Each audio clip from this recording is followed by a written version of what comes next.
The courtroom buzzed with the usual morning energy. People shuffled in and out, lawyers flipped through papers, and the wooden benches creaked under the weight of worried family members. Judge Richard Wilson sat high on his bench, his face a mask of stern authority as he looked down at his docket. "Next case," he called out, his voice booming across the room. The bailiff announced the case number as a well-dressed black man walked confidently to the defense table. He placed his briefcase down and adjusted his tie, standing tall as he waited for proceedings to begin. Judge Wilson barely looked up from his papers. He'd been on the bench for 20 years, and these days faces blurred together. What caught his attention was the case. Another drug possession charge. "So we have another one," the judge muttered, just loud enough for those in the front row to hear.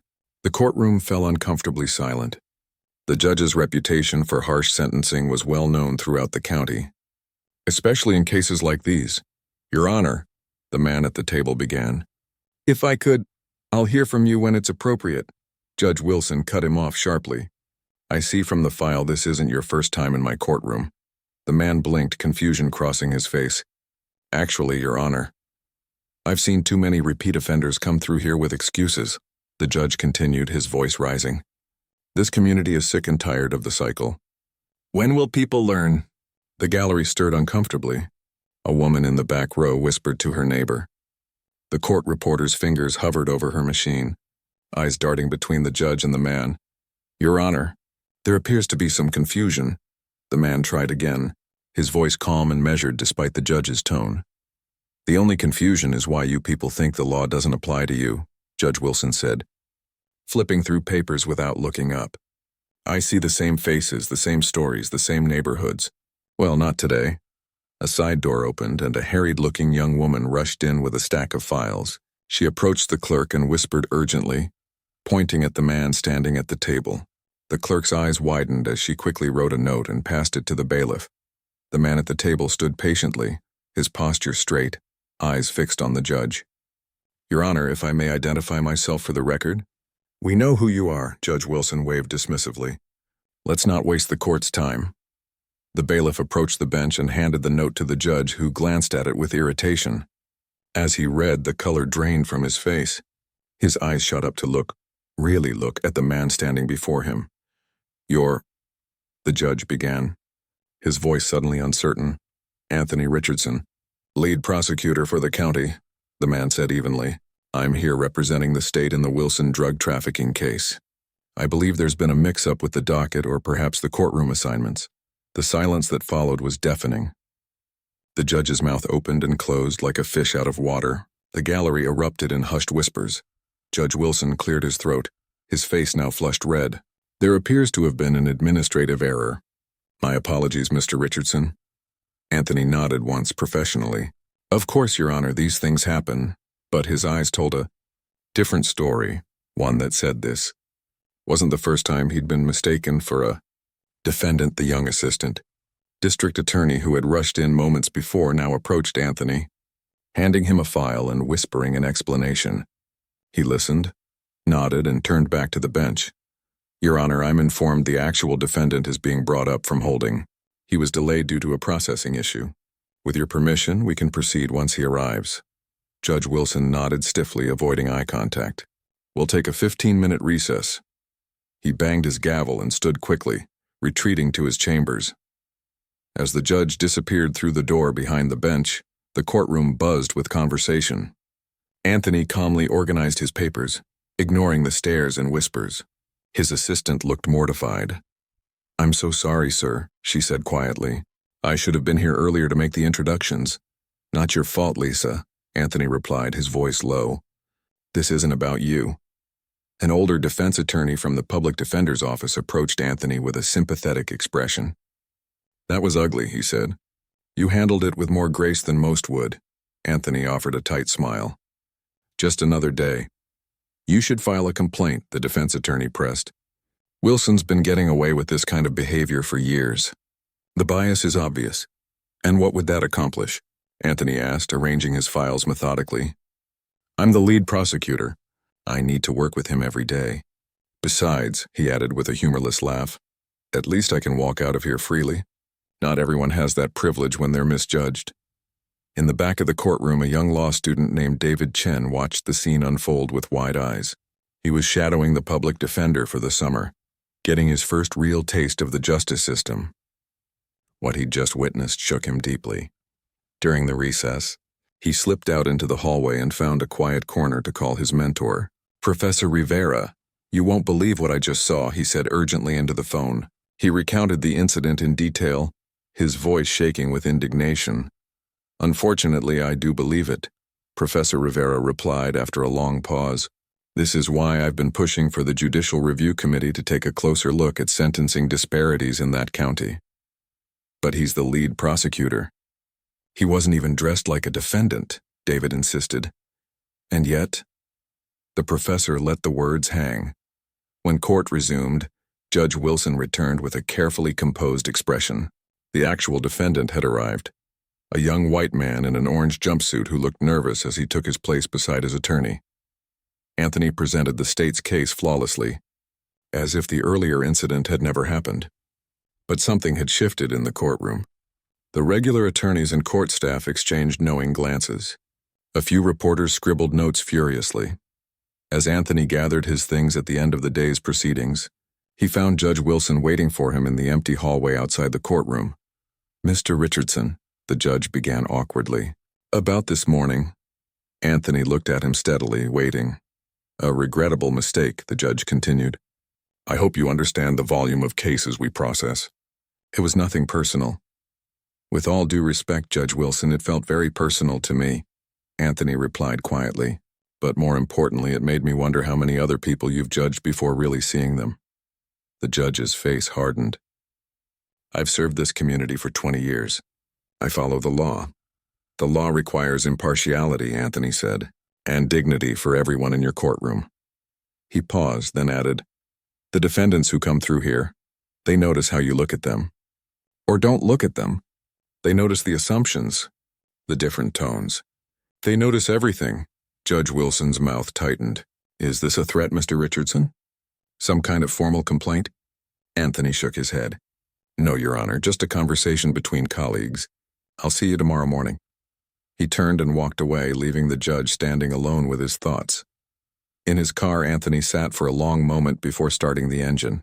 He loosened his tie and took a deep breath.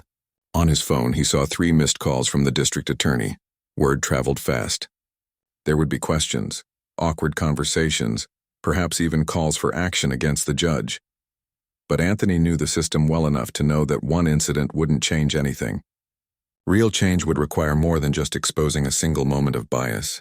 It would require acknowledging the countless similar moments that happened every day in courtrooms across the country to people who didn't have law degrees and positions of authority to protect them.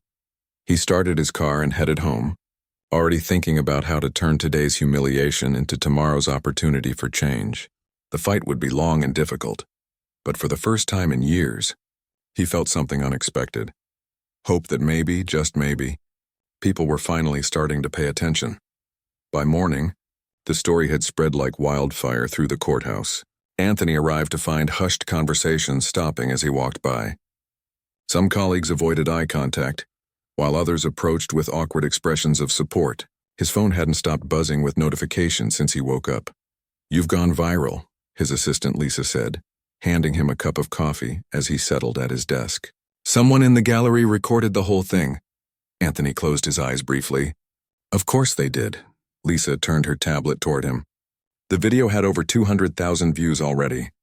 The comment section was a battlefield of opinions, some expressing outrage at the judge's behavior, others defending the honest mistake. "The DA wants to see you," Lisa added. "Like 20 minutes ago." Anthony nodded, straightening his tie. "Tell her I'm on my way." District Attorney Eleanor Park was a no-nonsense woman who had fought her way to the top of a system that hadn't made it easy for her.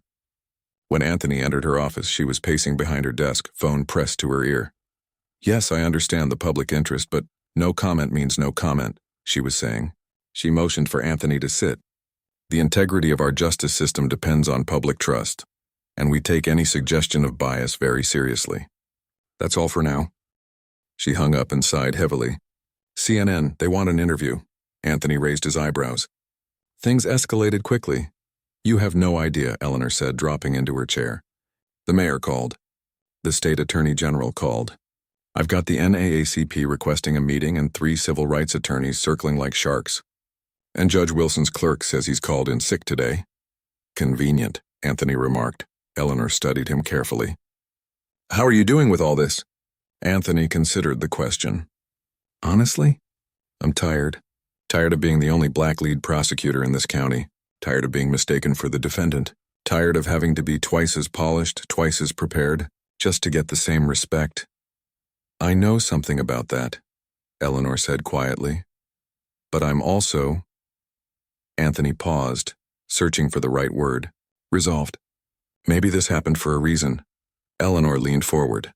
Listen, the Judicial Conduct Committee has been looking for something like this. Wilson's record shows clear disparities in sentencing, but he's always been untouchable politically. This could be the opening we need. You want me to file a formal complaint, Anthony stated. I think you should consider it, Eleanor replied carefully. But I also understand the position this puts you in. You'll face backlash. People will say you're playing politics or worse, playing the race card. Anthony laughed without humor. They'll say that no matter what I do. A knock at the door interrupted them. Eleanor's assistant poked her head in.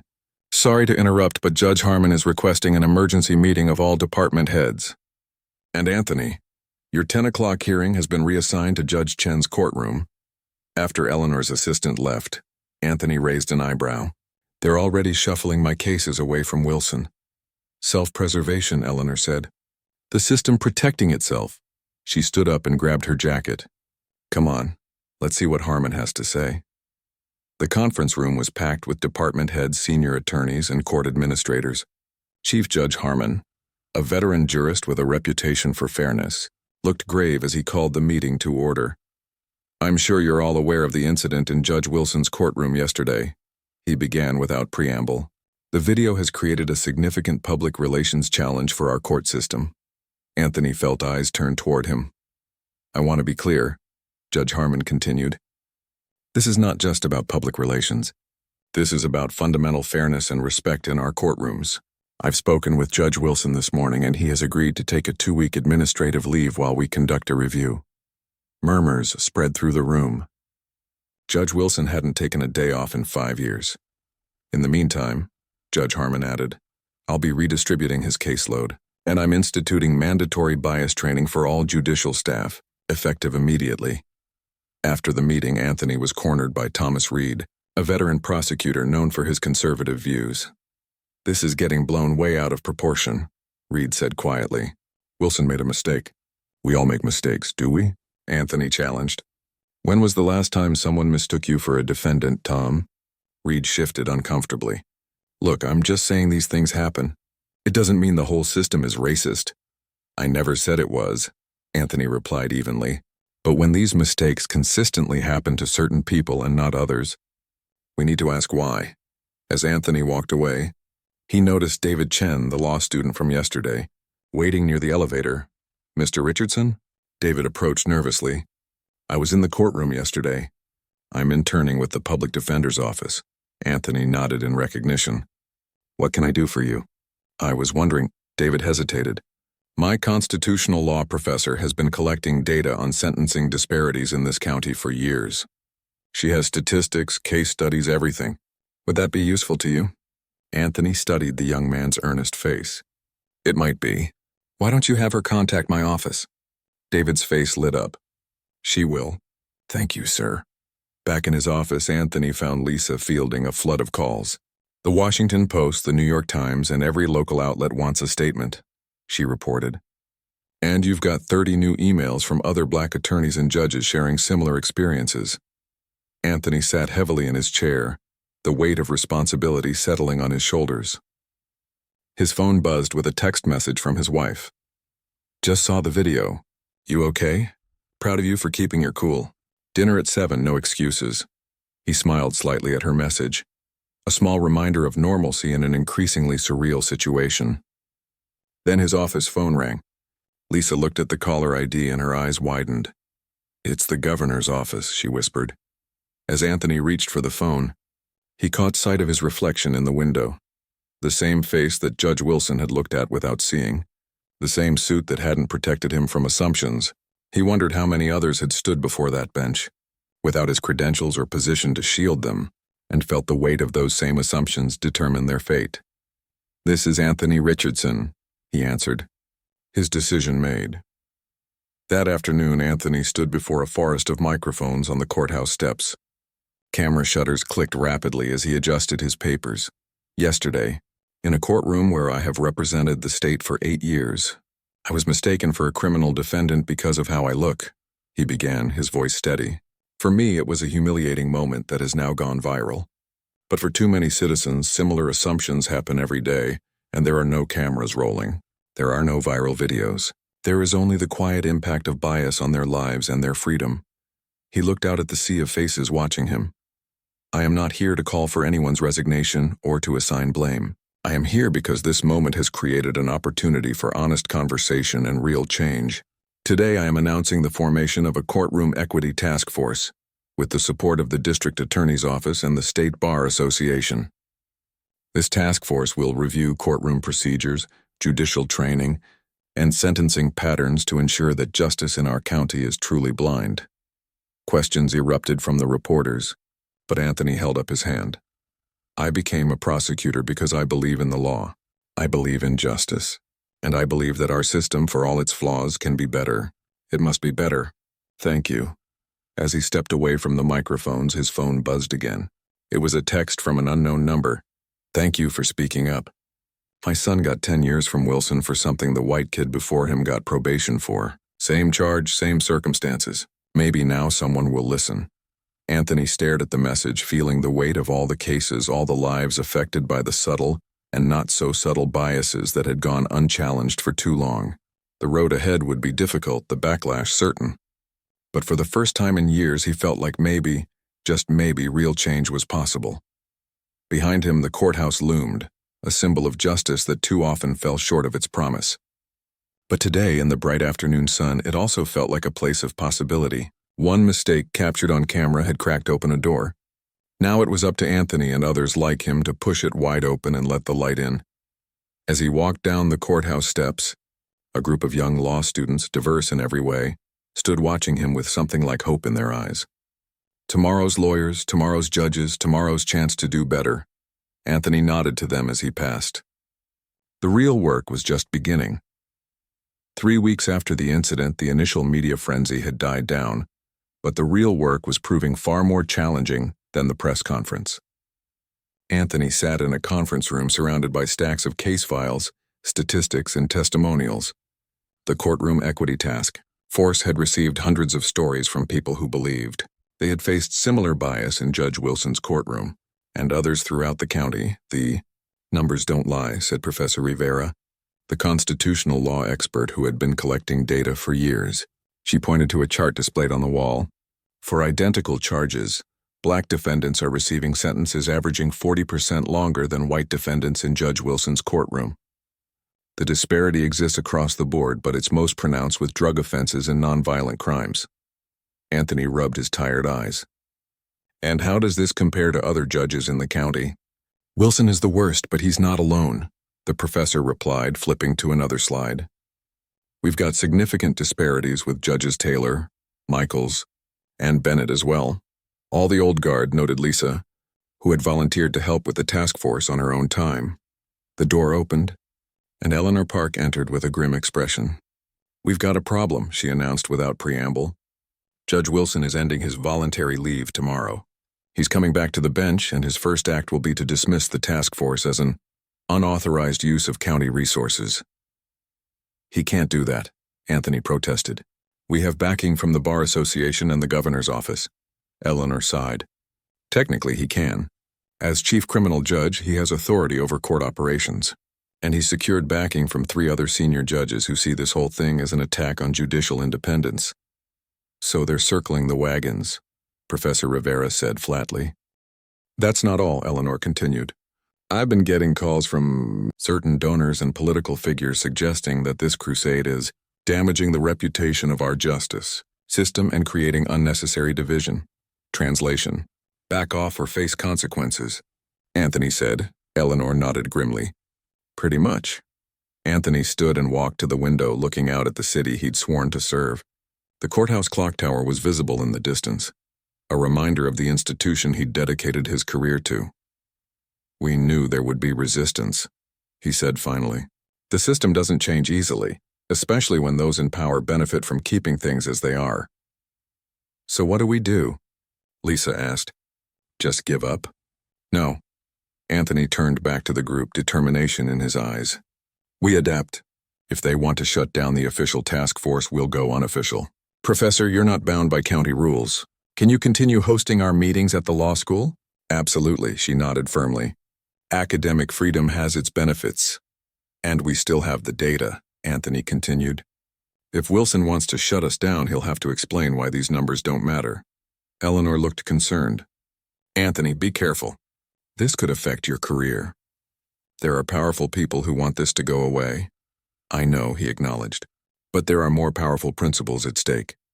Later that night, Anthony received a call from Judge Harmon, the senior judge who had initially supported the task force. I heard about Wilson's move, Harmon said, his voice low. I want you to know I don't agree with it, but my hands are tied politically. Too many of my colleagues see this as an attack on judicial discretion. It's not about discretion, Anthony argued. It's about consistent patterns of bias. I know that and you know that, Harmon replied. But change in this system comes slowly. Wilson has been on the bench for 20 years. He has connections all the way up to the state Supreme Court. After a pause, Harmon added, There's something else you should know. There's talk of transferring you out of criminal prosecution, maybe to tax law or civil litigation. They're saying it would reduce conflicts of interest. Anthony felt a cold anger rising. So that's how they want to play it. Just be prepared, Harmon warned. And for what it's worth, I think what you're doing is right. Just not easy.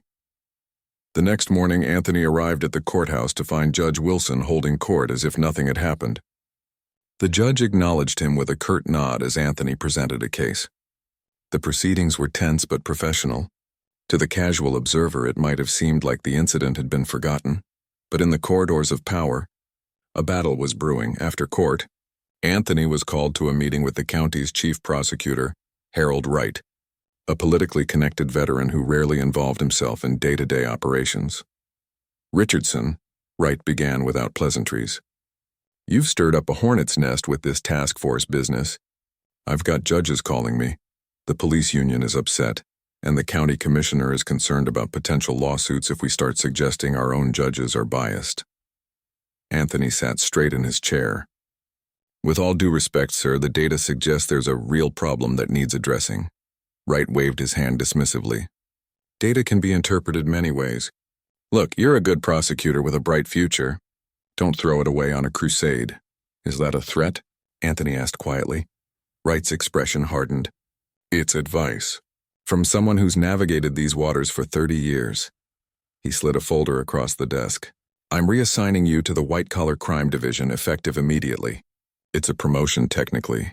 Higher profile cases, better career trajectory. And far away from Judge Wilson's courtroom, Anthony noted. Wright shrugged. Consider it a fresh start. The media circus has died down. Time to move on. Anthony didn't touch the folder. And if I declined? That would be unwise, Wright replied coldly. Outside Wright's office, Anthony found Lisa waiting anxiously. How bad? She asked.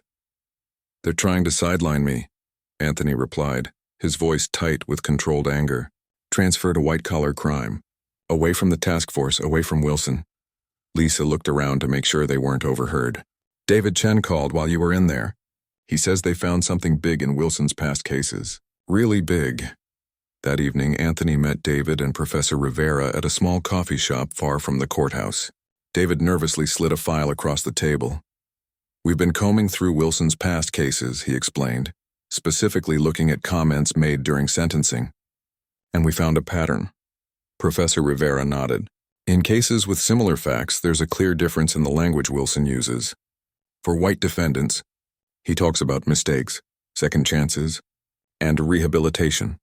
For black defendants, it's all about setting examples, sending messages, and protecting the community. Different justifications for different sentences, Anthony mused, flipping through the transcripts. But that's still subjective. Hard to prove bias. Keep reading, David urged. Anthony turned the page and his eyes widened. There, in black and white, was a transcript from a sentencing hearing 5 years ago. Judge Wilson, believing the recording had been stopped, had made a comment to his clerk about a black defendant. These people never learn. Another one off the streets, at least. How did this not come out before? Anthony asked, stunned. The defendant's public defender filed a complaint, Professor Rivera explained. But it got buried. The clerk who reported it was transferred to family court 2 weeks later. The transcriptionist who caught it was fired for performance issues. And the defendant? Anthony asked. Still serving a 15-year sentence for a nonviolent drug offense, David said quietly. Similar white defendants got 5 years or less for the same charge. Anthony sat back, processing the implications. This changes everything. We need to get this to the Judicial Review Board. Already tried, Professor Rivera said grimly. They claim the transcript isn't verified and won't accept it as evidence. So we go public, Anthony decided. Not just with this case, but with all of them. The data, the testimonials, everything. That's a nuclear option, Professor Rivera warned. You'll make powerful enemies. I already have powerful enemies, Anthony replied. The difference is now they know I'm not backing down. Back at home, Anthony shared the developments with his wife, Tanya, a pediatrician who had supported his career through every challenge. They're trying to bury this, he explained, pacing their living room. Transfer me, intimidate witnesses, ignore evidence. Tanya watched him with concern. And going public could cost you your job. Probably, Anthony admitted. At minimum. She was quiet for a moment, then asked, Is it worth it? Anthony stopped pacing and looked at the photo on their mantel, their 2 young children smiling at the camera. When I became a prosecutor, I swore to uphold justice. Not just the appearance of justice, but actual justice, he turned to his wife. What message do I send our kids if I back down now? Tanya nodded slowly. Then we'll face it together. Just promise me you'll be careful. People who've held power for decades don't give it up easily. I know, Anthony said grimly. That's what scares me. The next morning, as Anthony prepared to head to court, his phone buzzed with a text from David. Turn on the news. Channel 7. Anthony grabbed the remote and flipped to the local news station. There, being interviewed live, was Judge Richard Wilson, looking solemn and contrite. I want to publicly apologize for the unfortunate incident with Prosecutor Richardson, Wilson was saying. Upon reflection and prayer, I recognize that unconscious bias may have played a role in that moment, and for that I am truly sorry. That's why I'm announcing a comprehensive review of our court procedures. To ensure they're fair for everyone, Anthony watched in disbelief as Wilson continued. I've served this community for 20 years with honor, and I believe in equal justice under law, which is why I've asked the State Judicial Council to review my past cases for any signs of disparity. We have nothing to hide and everything to gain from transparency. The reporter looked impressed. Judge Wilson, some might say this is a dramatic change from your initial position. What prompted this? Wilson smiled benevolently. Sometimes it takes a moment of clarity to see the truth. I've always believed in justice, and if there are ways we can improve our system, I want to lead that charge. Anthony turned off the TV, his mind racing. He's trying to co-opt the whole movement, he said to Tanya. Get out ahead of the evidence by launching his own review that he can control. It's clever, Tanya admitted. Makes him look proactive instead of defensive. Anthony's phone rang. It was Eleanor. Are you seeing this? She asked without preamble. I am, Anthony replied. He's trying to seize the narrative. And it might work, Eleanor said grimly. The mayor's already praising his leadership and accountability. Anthony's jaw tightened. They think they can whitewash this with a staged apology and a fake review. What are you going to do? Eleanor asked. Anthony thought of the files sitting on his desk. The evidence, the testimonials, the lives affected by years of bias. He thought of the system that would protect itself at all costs.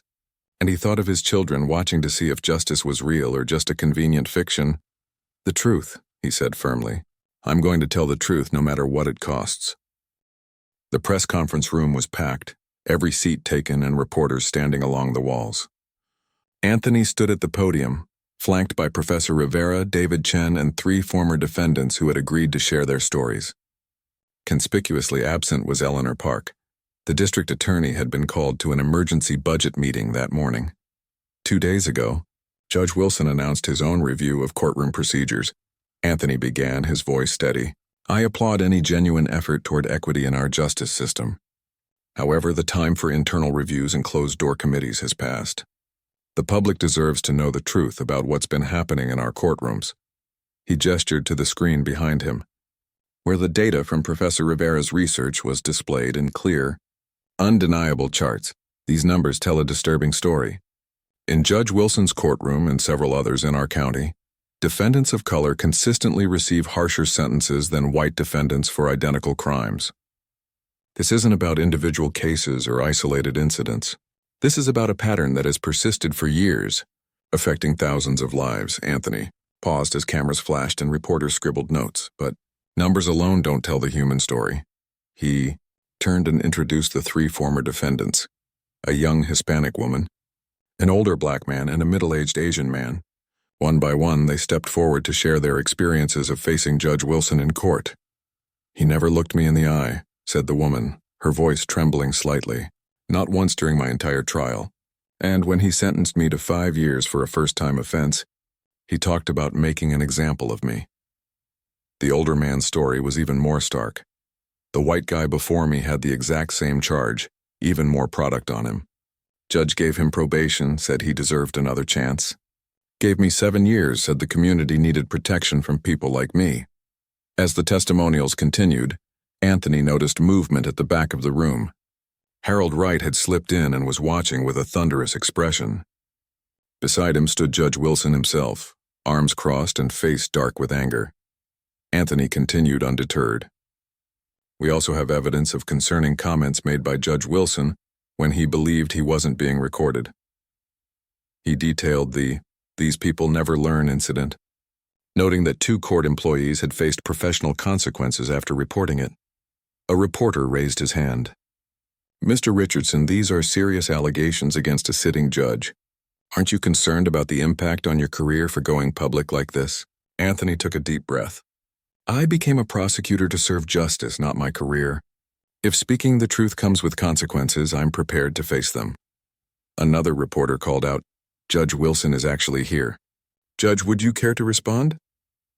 The crowd turned as Wilson strode forward, his face a mask of controlled indignation. I came here today because I believe in transparency, which is why I launched my own review. What I'm seeing here is a politically motivated attack based on cherry-picked data and unverified anecdotes. He turned to face Anthony directly. Mr. Richardson has chosen to bypass proper channels and procedures in favor of a media spectacle. If he had real concerns about judicial conduct, there are established review processes. Processes that have repeatedly failed to address these issues. Anthony countered calmly. Processes that operate behind closed doors where evidence mysteriously disappears and witnesses face retaliation. Wilson's face flushed. That's an outrageous accusation, is it?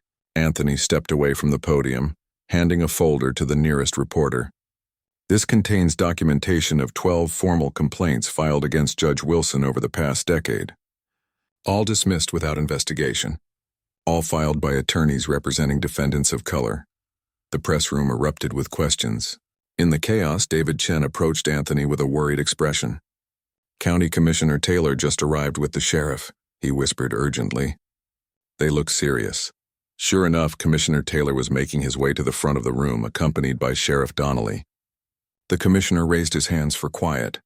As the elected leader of this county, I cannot stand by while our justice system is attacked with unsubstantiated claims, Taylor announced. This unauthorized press conference is now concluded. Sheriff, please clear the room. Professor Rivera stepped forward. This is a public building, Commissioner. We have every right to be here. Not to conduct a witch hunt against a respected judge, Taylor shot back. This stops now. Anthony faced the commissioner squarely. With all due respect, sir, the First Amendment gives us the right to speak the truth about public officials. If Judge Wilson disagrees with our findings, he's welcome to present his own evidence. The tension in the room was palpable. Then from the back, a new voice called out, I have something to add. Heads turned to see a middle-aged white woman making her way to the front. Anthony recognized her as Diane Winters, Judge Wilson's longtime court clerk. Ms. Winters, Wilson said sharply, This is not appropriate. She ignored him, her hands shaking slightly as she addressed the room. I've worked in Judge Wilson's courtroom for 15 years. What Mr. Richardson is saying is true. All of it. The room fell silent as she continued, her voice gaining strength. I've kept records. Dates, cases, comments made in chambers. Things said when cameras weren't rolling. I didn't speak up before because I was afraid. Afraid of losing my job, my pension, everything I've worked for. Commissioner Taylor stepped forward. Ms. Winters, I suggest you stop right now before you say something you'll regret. The only thing I regret, she replied firmly, is staying silent for so long. She turned to the reporters. Judge Wilson doesn't just have different sentences for different defendants. He has different rules, different standards, and he jokes about it with other judges when court isn't in session. Wilson's face had gone from red to white. These are lies, he sputtered. Diane is disgruntled because I denied her promotion last year. I was denied that promotion after I questioned a sentence, she corrected him. A 19-year-old black kid, first offense, nonviolent. You gave him 10 years when the guidelines called for 2 to 5. When I asked why, you said, and I quote, someone has to send a message. The next day, my promotion paperwork disappeared. Sheriff Donnelly looked increasingly uncomfortable, clearly torn between the commissioner's directive and the scene unfolding before him. Anthony stepped back to the podium. This is exactly why we needed to go public. The system protects itself until the truth becomes too loud to ignore. As if on cue, the door opened again and Eleanor Park walked in, accompanied by State Attorney General Raymond Chen.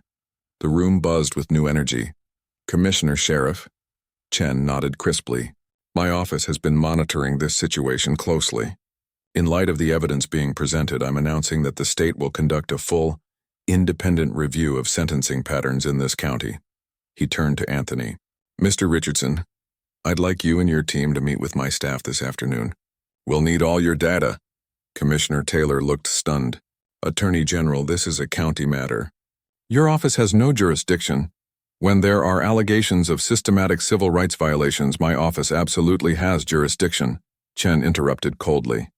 And I've just received authorization from the governor to proceed. The momentum had shifted palpably. Judge Wilson, seeing former allies backing away, tried a new approach. If there have been disparities in my courtroom, they were entirely unconscious, he insisted, his voice taking on a conciliatory tone. I've always tried to be fair, to follow the law. Perhaps we all have blind spots we need to address. Diane Winters shook her head in disbelief. Last month you told Judge Michaels that certain neighborhoods in this city were unsalvageable, and the best solution was to lock up as many as possible. That doesn't sound unconscious to me. The press conference had become something else entirely, a public reckoning. More reporters were streaming in, alerted by colleagues to the unfolding drama. Camera lights bathed the scene as Anthony stood firm amid the storm he had unleashed. In the days that followed, the story exploded beyond the county. National news programs featured segments on judicial bias. Other jurisdictions began examining their own sentencing patterns. 3 more of Judge Wilson's staff came forward with similar accounts, emboldened by Diane Winters' courage. But the backlash was equally fierce. Anthony faced death threats and found his car vandalized in the courthouse parking lot. David Chen was threatened with expulsion from law school until the State Bar Association intervened. Professor Rivera's tenure came under mysterious review. The system was fighting back. A week after the press conference, Anthony was called into Harold Wright's office. The chief prosecutor looked grim. The county board has voted to terminate your employment, effective immediately, he said without preamble, sliding a letter across the desk. Insubordination, unauthorized use of county resources, and conduct unbecoming a prosecutor. Anthony had expected this, but the reality still stung. And the task force findings? Dismissed as methodologically flawed, Wright replied, not meeting his eyes. The official position is that any disparities were random statistical anomalies. Despite Diane Winters' testimony? Despite the other whistleblowers? Wright shrugged uncomfortably. Disgruntled employees with axes to grind, according to the official statement. And the state attorney general's investigation?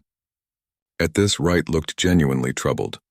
That's continuing, despite significant political pressure to drop it. But county officials aren't cooperating. Files are missing. Witnesses suddenly have memory problems. Anthony stood, gathering his personal items from the desk he'd occupied for years. They think they can wait this out. Let the news cycle move on. Return to business as usual, can they? Wright asked, and for a moment Anthony glimpsed genuine curiosity beneath the political facade. Not this time, Anthony said firmly. Too many people are watching now. Too many people know the truth.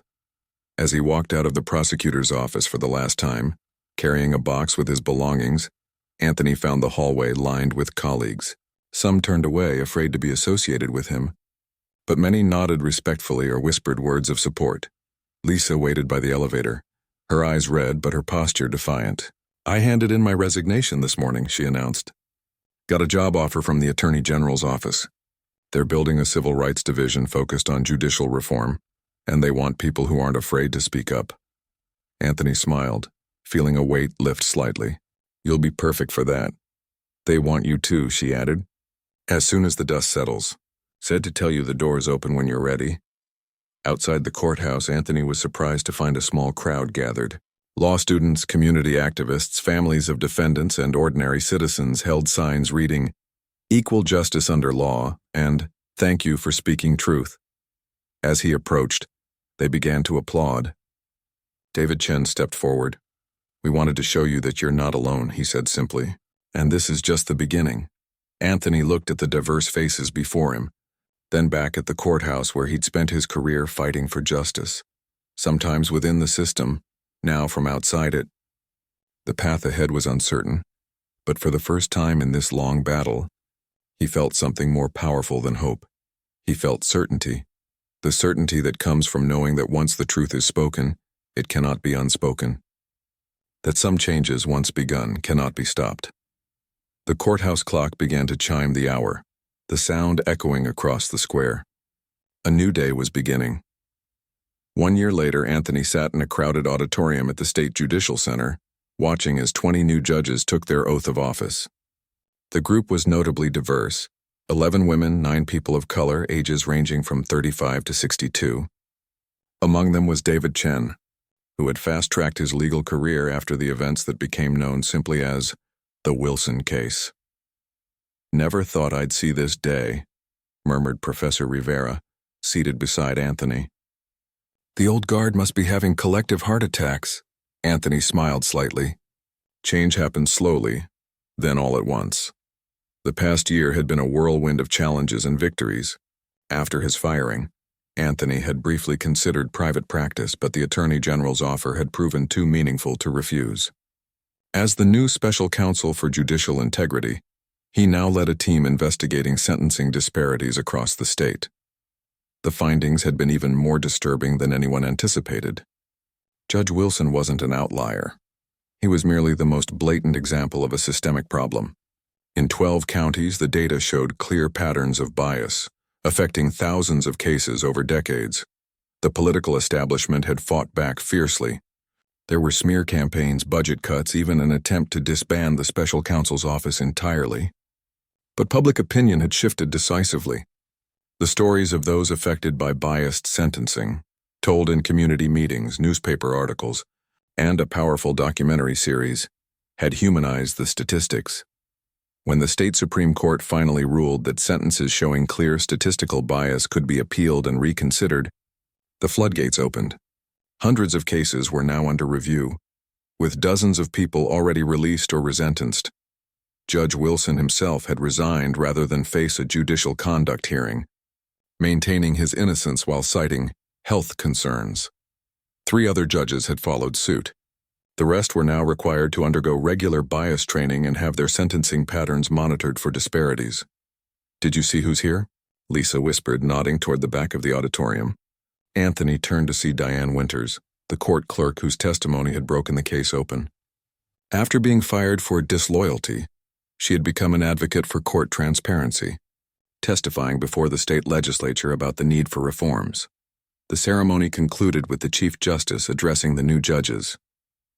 "You are taking the bench at a transformative moment in our state's history," she said solemnly. "The public's trust in our courts has been shaken.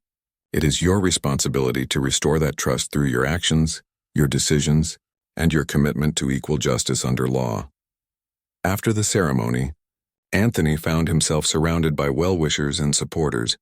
A young public defender approached hesitantly. "Mr. Richardson, I just wanted to say thank you. I had almost given up hope of ever seeing real change in the system. You gave a lot of us our faith back." Before Anthony could respond, he felt a tap on his shoulder. He turned to find an elderly black man waiting patiently. "You probably don't remember me," the man said. "James Thompson. I was one of the first cases you helped get reopened." Anthony smiled warmly, shaking his hand. "Of course I remember you, Mr. Thompson. How are you doing?" "Free," Thompson said simply. "After 12 years for something that should have been a 3-year sentence at most. But I'm not here about me. I'm here about my grandson." He gestured to a teenager standing nervously nearby. "This is Tyler. He wants to be a lawyer now because of you. Says he wants to make sure what happened to his grandpa doesn't happen to nobody else." Anthony extended his hand to the young man. "It's an honor to meet you, Tyler. The system needs people like you, people who understand what justice really means." Later, at a small reception, Anthony found himself standing next to Eleanor Park, who had weathered her own political storms for supporting the investigation. "Quite a different scene from a year ago," she observed, watching as the new judges mingled with advocates and community leaders. "It's a good start," Anthony agreed. "But we've still got a long way to go." Eleanor nodded thoughtfully. "You know, when this all began, I was worried you were throwing away your career on a fight you couldn't win." "Honestly, so was I," Anthony admitted. "There were days I questioned everything, especially after I got fired. Tanya was the only one who never doubted." "Smart woman," Eleanor said with a smile. Then more seriously, "The governor's office called me yesterday. They want to establish a permanent commission on judicial accountability.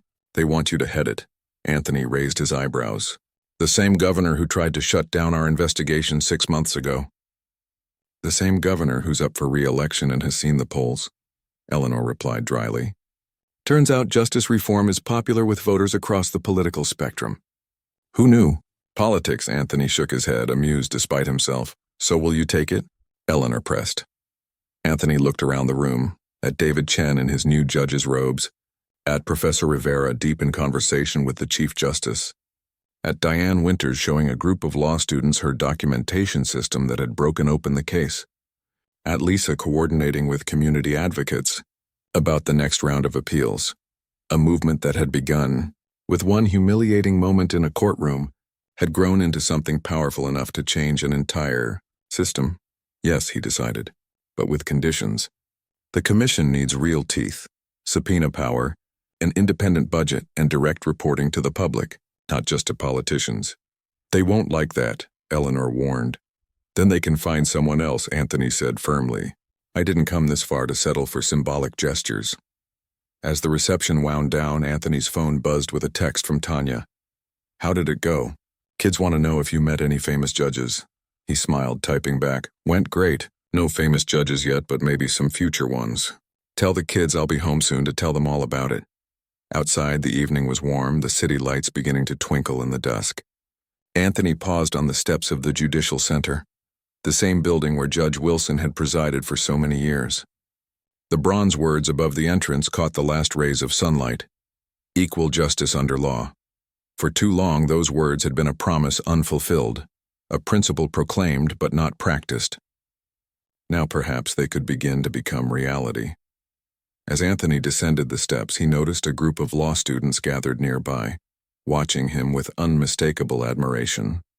Among them was a young black woman who stepped forward hesitantly. "Mr. Richardson, I'm sorry to bother you, but I'm doing my thesis on judicial reform and I was wondering if I could ask you something." "Of course," Anthony replied. "What's on your mind?"